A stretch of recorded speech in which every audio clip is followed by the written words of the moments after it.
Hello everyone, তোমরা সব কেমন আছো? আশা করি তোমরা সব অনেক ভালো আছো। আজ শ্রাবণ মাসের প্রথম সোমবার। তোমাদের সবাইকে শুভেচ্ছা জানাই শ্রাবণ মাসের প্রথম সোমবারের। আর সবাইকে শুভ সকাল। এখন ঘড়িতে বাজে সকাল 5:30।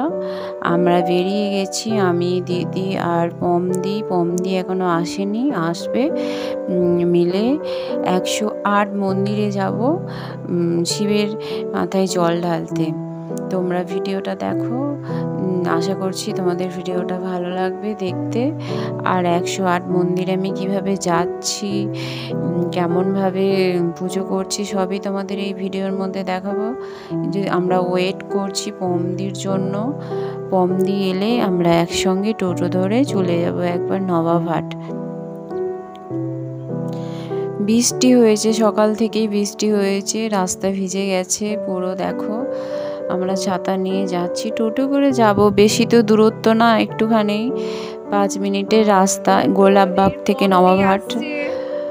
টোটোতে গেলে 5-10 মিনিটই লাগবে।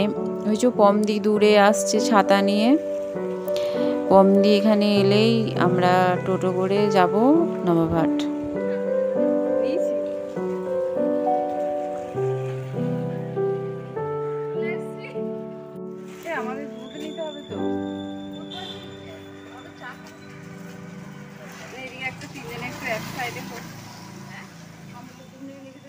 একটা প্যাকেট নিয়ে নিন না, পাওয়া যাবে না, এখানে নিয়ে এসে ভাত করে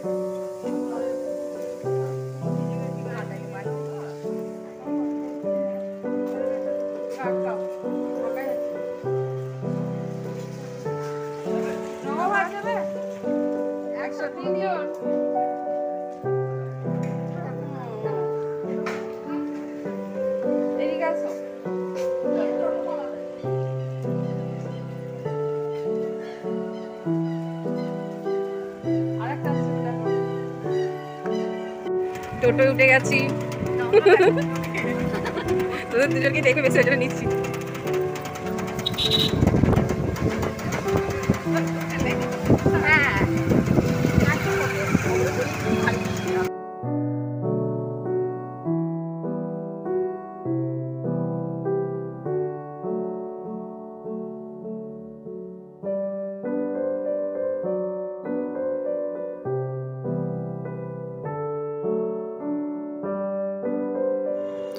আমরা টোটোয় উঠে গেছি, জিটি রোডে উঠে গেছি। দেখো জিটি রোড ধরে আমরা সোজা যাব নবাবহাট।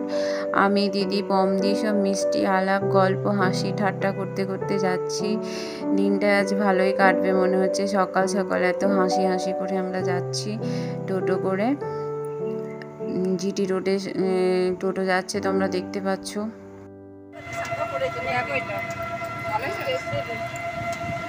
টাকা বেশি নিয়েছি, অনেক বেশি নিয়েছি। ওকে একা পেয়েছে, ঢুকিয়ে নিয়েছে। দেখো 300 টাকা শাখা। এটা বলে ইয়ে আছে, এটা নিচে কি সুন্দর। ও কাটোয়া শাখা, কাটোয়া দাম কত কি বলি, এই কোয়ালিটি ওই কোয়ালিটি হয় না। বলছে আমার কাছে আমাদের আমার কাটোয়ায় বাড়ি, আমার কারখানা আছে। আমাদের ওখানে কারখানা যে না দেখি ও স্টেশনে নেবে আগে শাখা। হ্যাঁ, ও সব জায়গা নিশ্চয় তো না। বড় ইয়েতে ভালো দোকান ছিল, বড় বাজার ওইখানে নিচে তো এর আসল থেকে আমার ঠিক নাই। আমরা অর্ধেক রাস্তায় এসেই গেছি, আর কিছুক্ষণের মধ্যেই আমরা নবাবহাট মন্দিরে ঢুকে যাব। সামনেই দেখা যাবে, তোমাদের দেখাচ্ছি দেখো। আর চলে এসেছি, আর দেরি নেই। পুরো রাস্তা বৃষ্টিতে ভিজে গেছে, আর সকালটাও খুব শান্ত স্নিগ্ধ, সুন্দর একটা মনোরম পরিবেশ।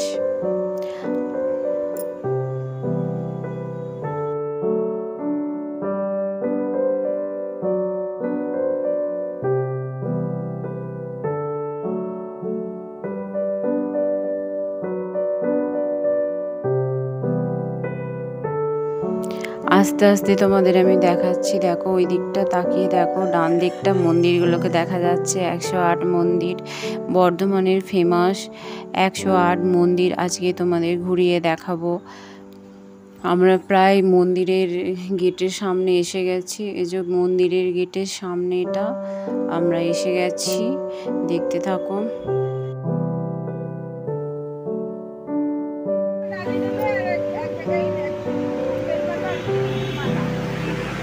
বেলপাতা মালা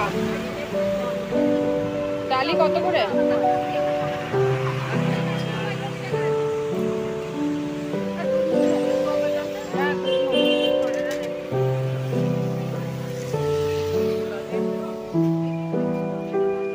একজন কাউকে নিয়ে এলে ভালো ভালো মালাটাও।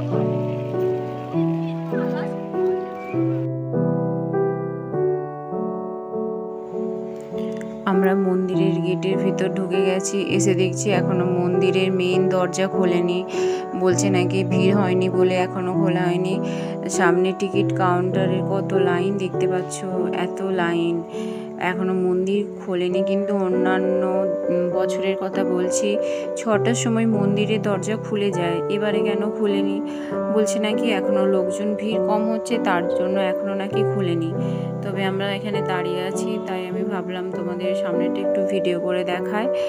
এই মন্দিরের সামনেটা তোমাদের ভিডিও করে দেখাচ্ছি। ওই দেখো দরজা বন্ধ, দরজার সামনেই দিদির সামনেই লাইন দিয়ে দাঁড়িয়ে আছে, দিদি দাঁড়িয়ে আছে। আমাদের সব পুজোর সামগ্রী কেনা হয়ে গেছে, কিন্তু এবারে দেখছি দরজা বন্ধ করে রেখেছে।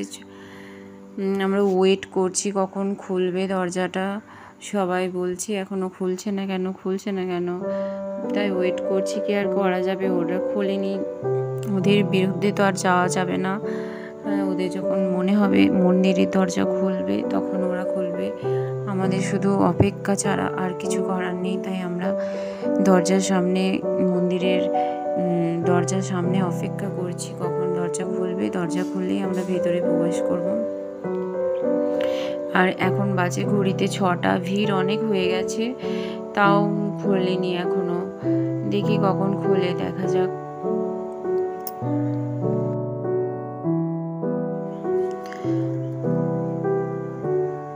বন্ধুরা, মন্দিরের দরজা অনেকক্ষণ আগেই খুলে দিয়েছে। আর আমাদের প্রথম যেটা সারা বছর নিত্য পূজা হয় যে শিবলিঙ্গে, সেই শিবলিঙ্গে অভিষেক করা হয়ে গেছে, জল ঢালা হয়ে গেছে। আর এখন আমরা এসেছি, এখানে মান্নত করা হয় নন্দী মহারাজের কাছে। নন্দী পুরাণ মতে আমরা যে কথা শুনেছি, নন্দী মহারাজের কানে কানে যে কথা বলা হয়, উনি সরাসরি মহাদেবের কাছে পৌঁছে দেন। আমি সেই কথাই বলতে এসেছি, মান্নত করতে এসেছি এখানে নন্দী মহারাজের কাছে। আর আমাদের প্রথম যে শিবলিঙ্গেতে আমরা জল অর্পণ করে দিয়েছি। আর এটা হলো আমি 3 নম্বর শিবলিঙ্গ, এটাই শিবলিঙ্গটা ফাঁকা ছিল, তাই এখানে আমি আর একবার অভিষেক করছি।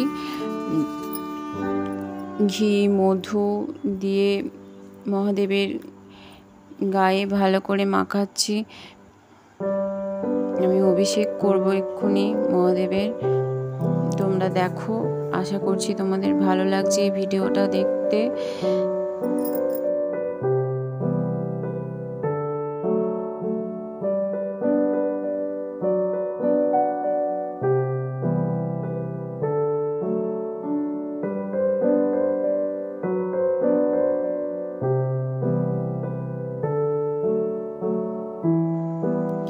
এখানে শিবলিঙ্গে আমি ফুল দিলাম। এখন এবার একটা ভালো বেল পাতা খুঁজছি, একটা ভালো বেল পাতা দেব, শিবলিঙ্গে অর্পণ করব।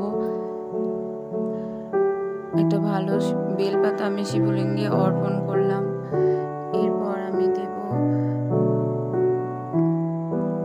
ফুলগুলো, বাকি যে ফুলগুলো ছিল সেগুলো আমি দিয়ে সাজিয়ে দিচ্ছি ভালো করে। এখন লোকজন আসা শুরু হয়ে গেছে। মেয়েটা আতপ চাল বের করলাম, আতপ চাল শিবলিঙ্গে দিচ্ছি আমি।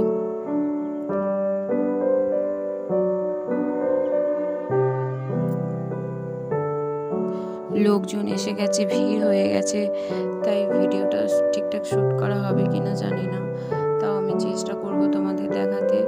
এখন আমি কিছু মিষ্টান্ন দিলাম শিবলিঙ্গে। এটা আমি দিচ্ছি ধান, শিবলিঙ্গে ধান অর্পণ করছি আমি। আরও 3টে শিবলিঙ্গে করেছি। এটা ফাঁকা ছিল তাই এটাতে এলাম, সেগুলো ভিডিও করা হয়নি, তাই এটাতে ভিডিও করার জন্য এলাম।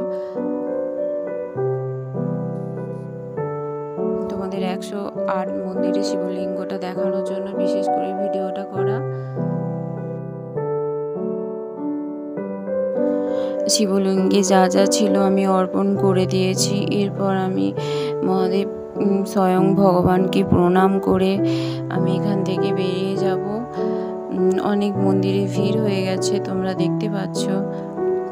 আমি মহাদেবকে প্রণাম করছি, এরপর প্রণাম করে বেরিয়ে যাব এখান থেকে।